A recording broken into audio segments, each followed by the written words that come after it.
5 minutes dedicated to questions. Please welcome Brandon.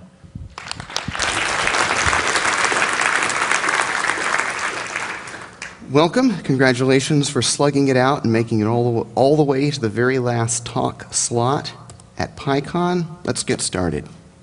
Imagine, if you will, a computer with 1,000 bytes of accessible RAM, numbered 0 through 999, each storing a byte. We can split this memory into pages by grouping together addresses that share a common prefix. If, for example, we want a page size of 100 bytes, so our 1,000 bytes of main memory are 10 pages, then page 3 would include all of the addresses that begin with the number 3, 300 through 399. Now, what is a page table? It sits in between the part of the CPU that runs your code and the RAM on your machine, and it rewrites the leading digits of every processor memory access before the RAM chip gets to see it. Here's an example. The addresses that your process asks for are called virtual, and the actual addresses delivered to RAM are called physical. So this example page table, remember, only looks at the leading digits. Your process attempts to read byte 821. The RAM chip actually sees a request for 6321. Process tries to read byte 190. Instead, the RAM chip would see a request for 3690. A write to byte 522 would be mapped into a write to real byte 6022. And for pages that don't have an allocation at all, an event is generated called a page fault, which pauses your program, returns control to the operating system, and as we will see, the OS then has several options about how to respond. So what kinds of things get stored in the bytes of these memory pages? Well, everything your program needs. The executable code itself, the stack of function calls that are currently underway, the heap with all of your data structures, lists, and dictionaries. These resources, they tend to load gradually as your program runs. Imagine running your editor, which I will not name to avoid obvious religious wars. You say, "Run my editor," and the OS loads it into memory along with any libraries that it might require, taking up a few pages of memory. The editor's main function now gets kicked off and starts calling other functions, so the OS will automatically start to allocate stack pages as that call graph grows. That tends to start at the top of memory and work down as more pages are allocated. Notice the fairly random numbers. They can be pulled from anywhere in RAM that there are free pages because the association is a completely free one.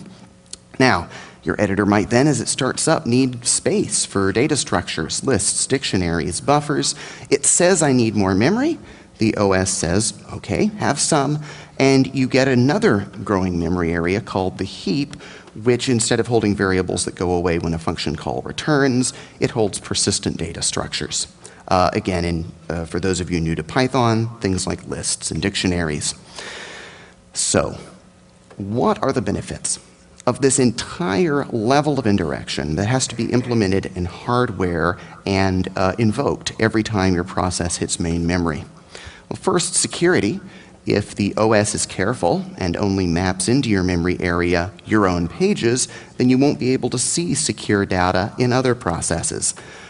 You won't be able to see any secret operating system memory containing sensitive information if it doesn't map its own pages into your memory area. And before the OS gives you pages that have been previously used, it wipes them with zeros so that you cannot learn passwords or other data that were there. And obviously, this provides stability. You can't very much corrupt another process's memory or the operating system and cause a crash if you are not permitted to write to its blocks, because they're simply not even visible. They don't even exist to you because they're not in your page table. Now, let's add another dimension of complexity to this picture, the idea of protection. Real page tables include separate read and write bits. In general, the rule is this, that you can write to your own stack and heap as much as you want to, putting new data there, but you're only allowed to read executables in library. So the example app we were looking at would have write bits set on the stack and heap, but only let you read from the editor binary and the libraries that it used. If you illegally read or write, then the OS, again, gets signaled, but this time, instead of responding to your page fault by giving you more free memory, the OS will stop you dead with what's called a segmentation fault, which basically means a page fault that made the OS angry. So here, a read from 331, per the rules we saw earlier, generates a segmentation fault because there's no page there. But we've now also learned that you can't write to certain addresses, even if they're mapped, if they're marked read-only. Now, read-only pages, this invention, gives the operating system a new superpower: sharing.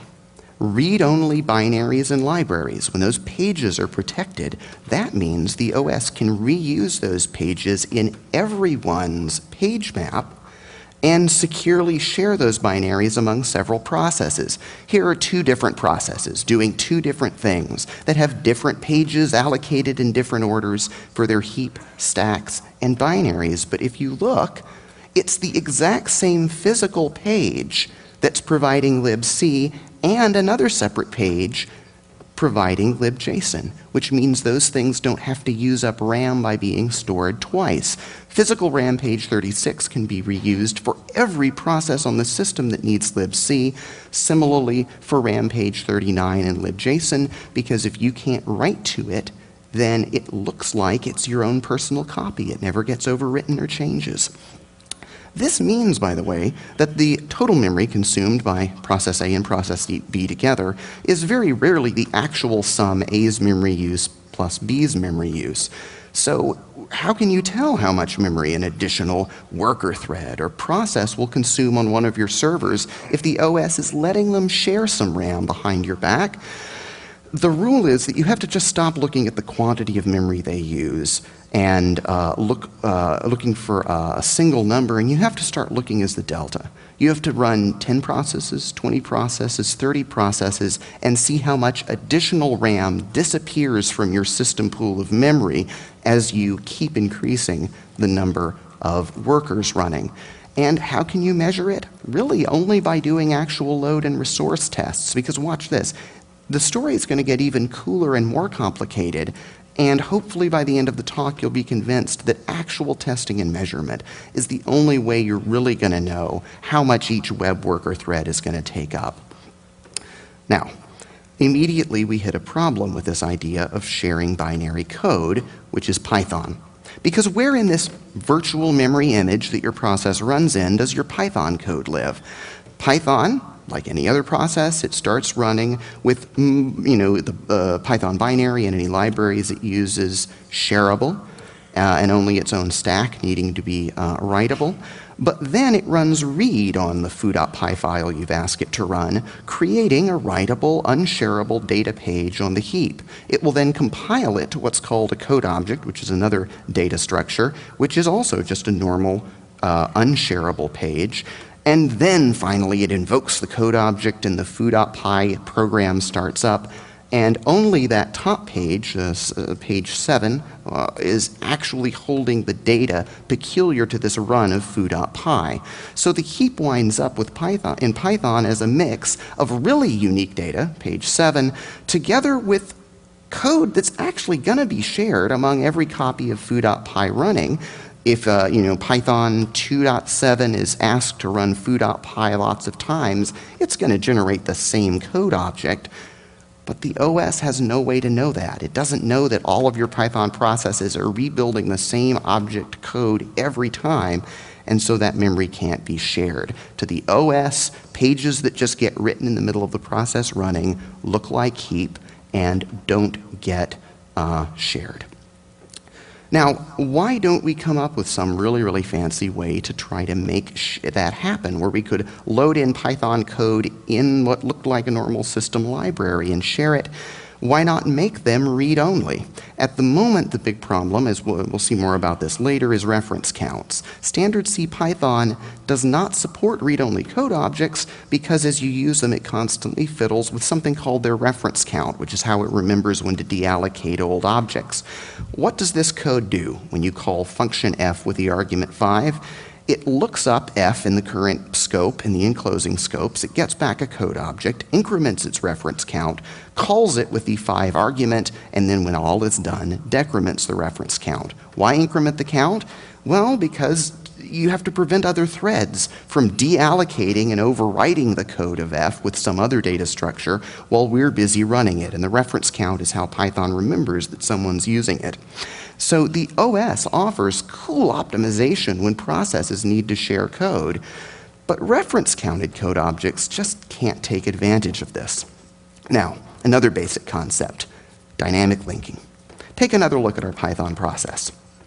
The Python binary and the libc.so library started out here as separate files sitting on the disk, but Python needs to call some functions inside of libc to do its job. How does it find where those are?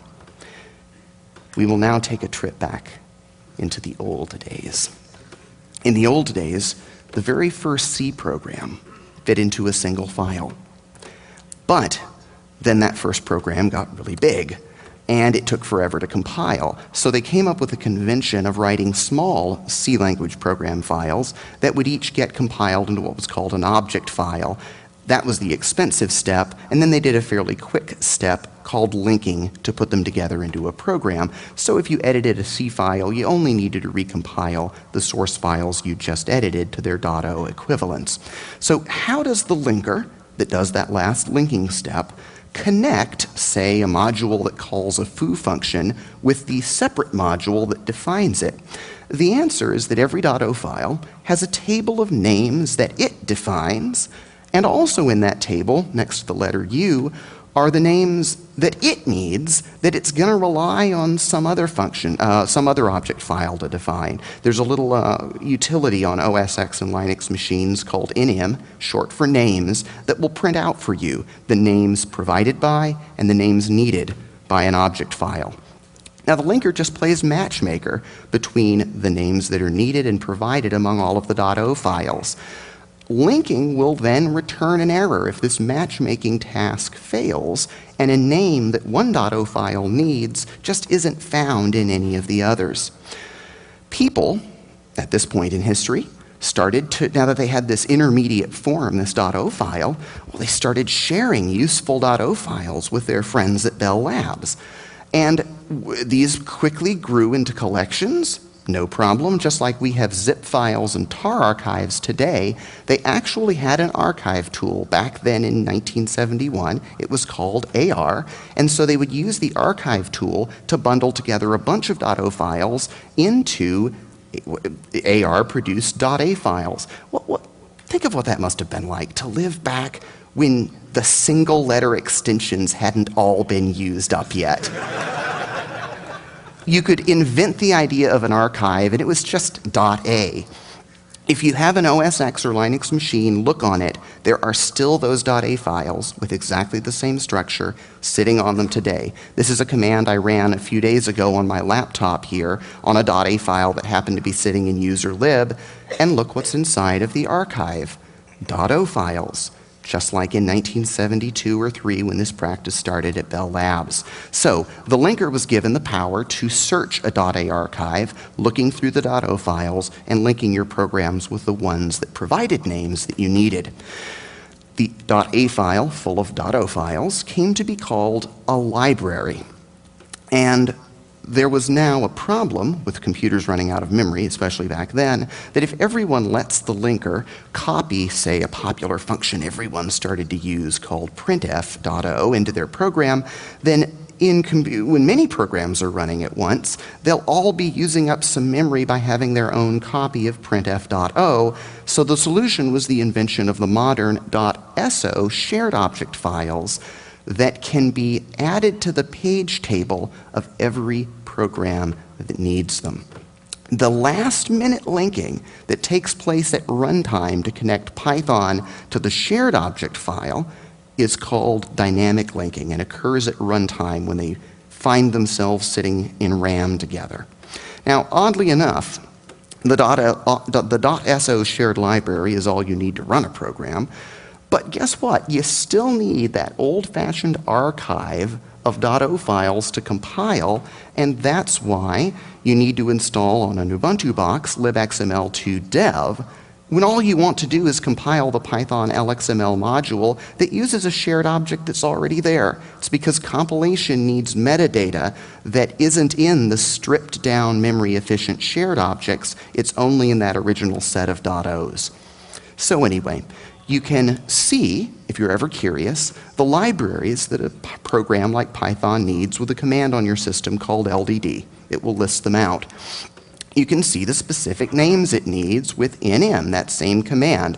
Though if you want to see what names it needs at runtime dynamically, you have to give the -d dynamic option.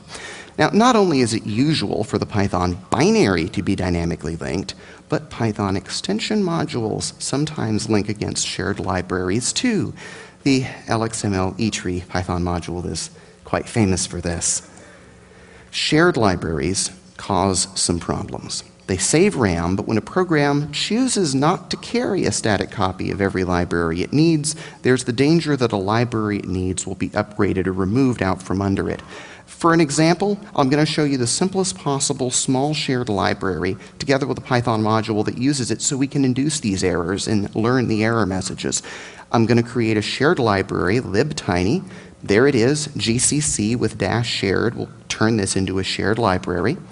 And now I'm going to make a Python module that doesn't actually do anything, except that during it provides no functions or anything, but during its initialization it needs to call that helper function that returns 42.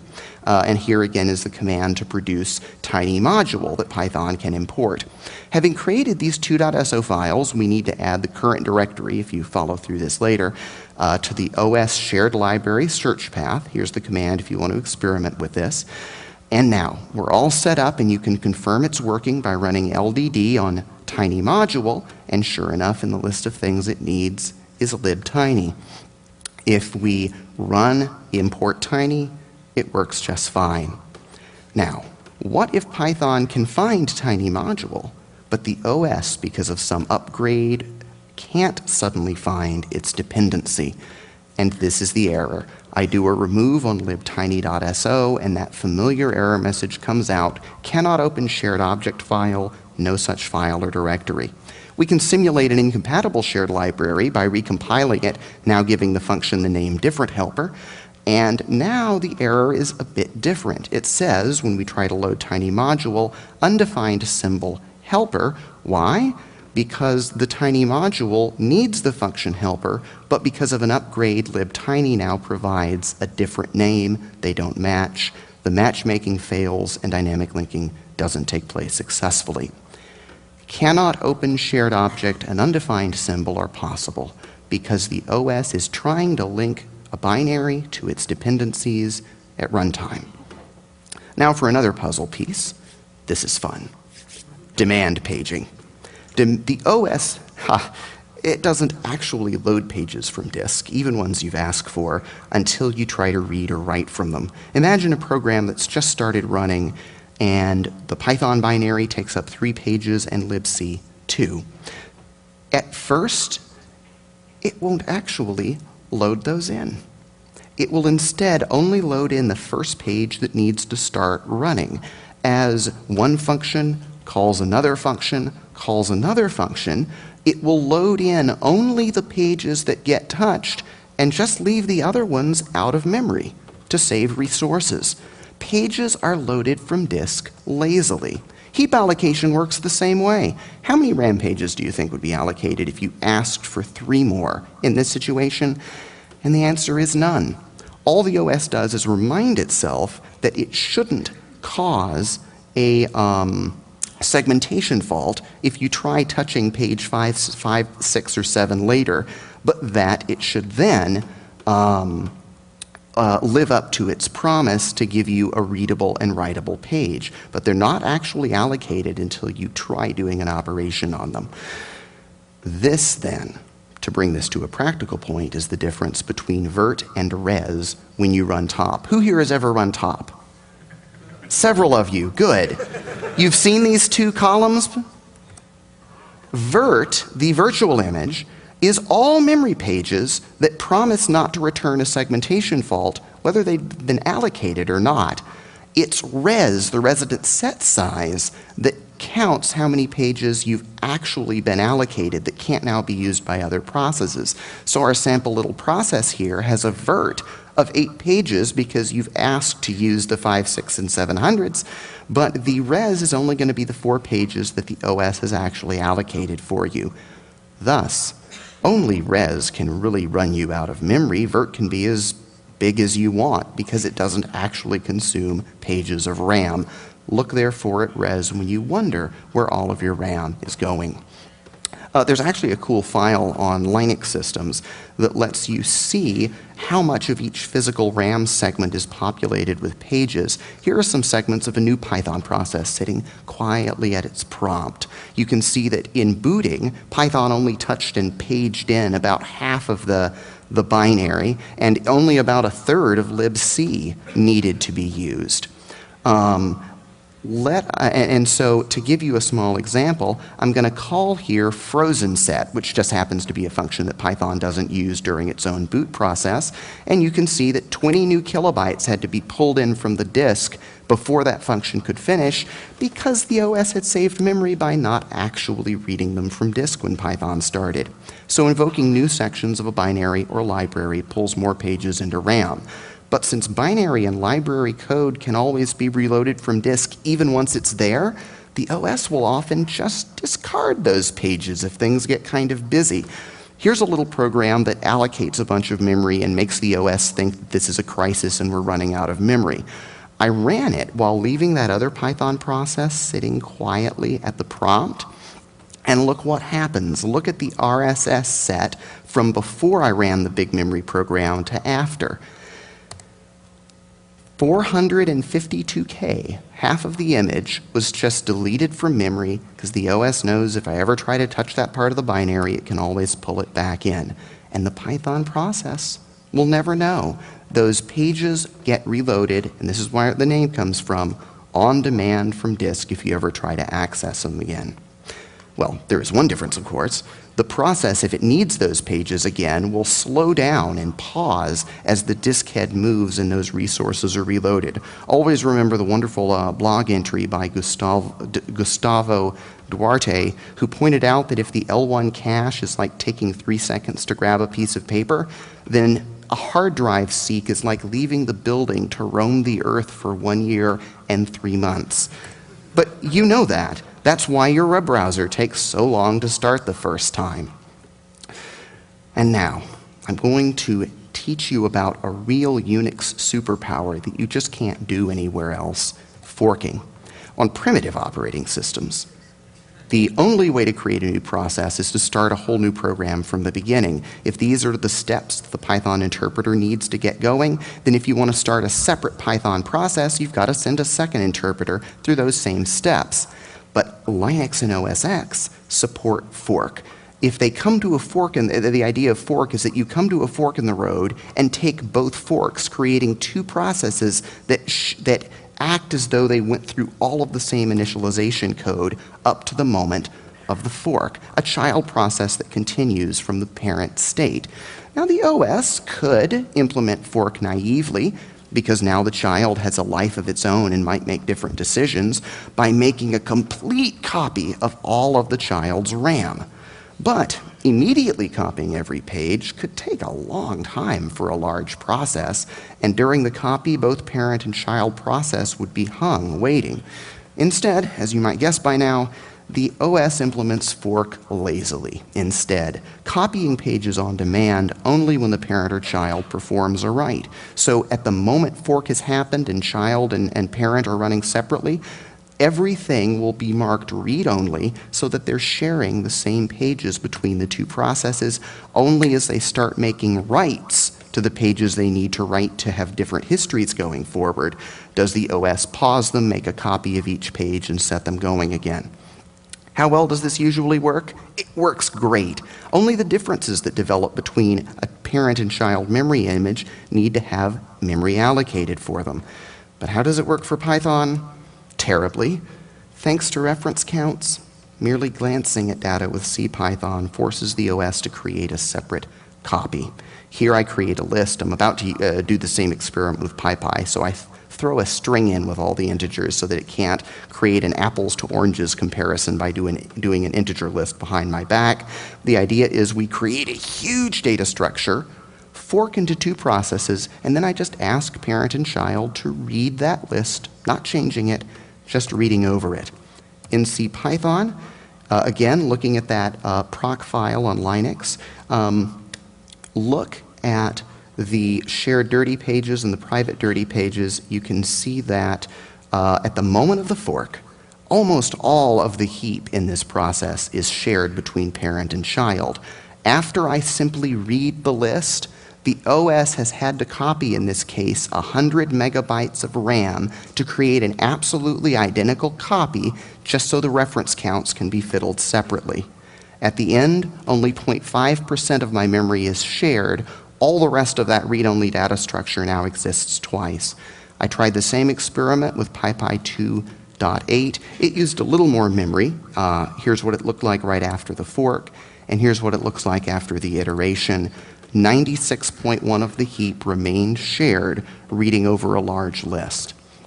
The lesson is that a forked worker process in Unix, forked worker processes share memory if the parent process pre-builds a read-only data structure, but that this doesn't usually work very well in CPython. Finally, I should mention explicitly sharing memory. How can two Python procedures share writable memory deliberately if they want to collaborate? Everything we've talked about now simulates every process having its own memory image. Everything I've talked about delivers to the process what looks like memory that only it is writing. But what happens when you actually want several processes to see each other's writes and not have this protection and isolation? The first solution you might have used before is threads. Creating a thread is actually like fork, except that the heap remains shared between the threads of control. Python supports threads on both Unix and Windows, and though the stacks have to be different because each thread will make a different series of calls and have a different history, all of the lists and dictionaries and other writable data structures in your program remain shared because the rest of the page table is shared in common between the two threads. Since threads share every data structure, they have to be very careful. And that's different from memory maps. Using mmap, which I believe also works under both Windows and Unix, you can create shared memory that will be inherited by all the child workers that the parent forks. What happens here is, like normal processes, they each have their own domain that only they can see, except for that mmap segment. It's some pages of memory they can write data to and see each other's writes to support very fast RAM-based communication without requiring every single data structure on the heap to carry locks or other protection. One last really cool mmap capability. Remember how the OS loads pages from binaries like Python and libc only on demand? It doesn't read the whole thing in if it doesn't need to. Well, with mmap, you can do that yourself with normal files. If you give mmap an argument, the file number of a file you have open, then instead of an app where maybe you have to seek and read and write and seek again to move back and forth in a file, it simply makes the file look like an array of bytes in memory, and it pulls the file's pages in as you try to read from them and writes the changes back to disk as you touch them, but typically with only a small working set needed to be loaded at any given time. So there you have it. Your process is all-access memory, it turns out, through the mediation of a level of indirection called a page table. Page tables power all kinds of fun RAM optimizations that have been happening behind your back. Demand loading, shared libraries, memory maps, the magic of fork, and threads. And keep in the back of your mind that because PyPy lacks reference counts, it lets the OS do its magic and conserve more resources. Thank you very much.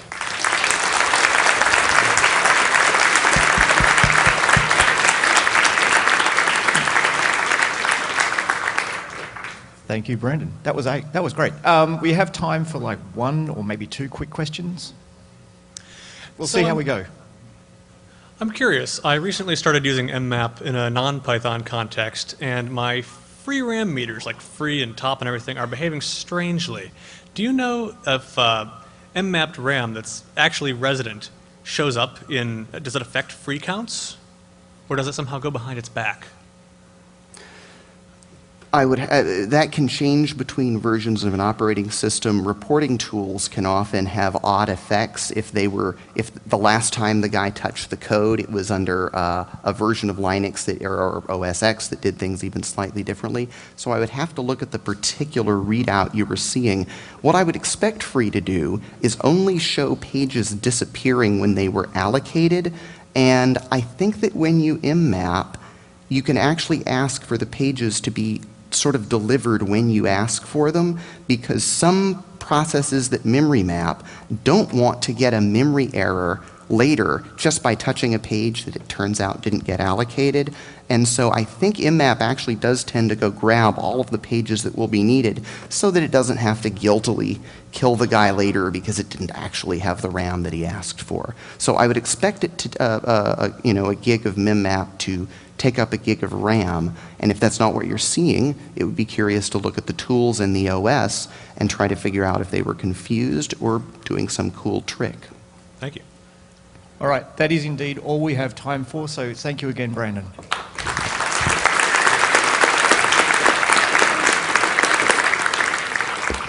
And now stick around because we have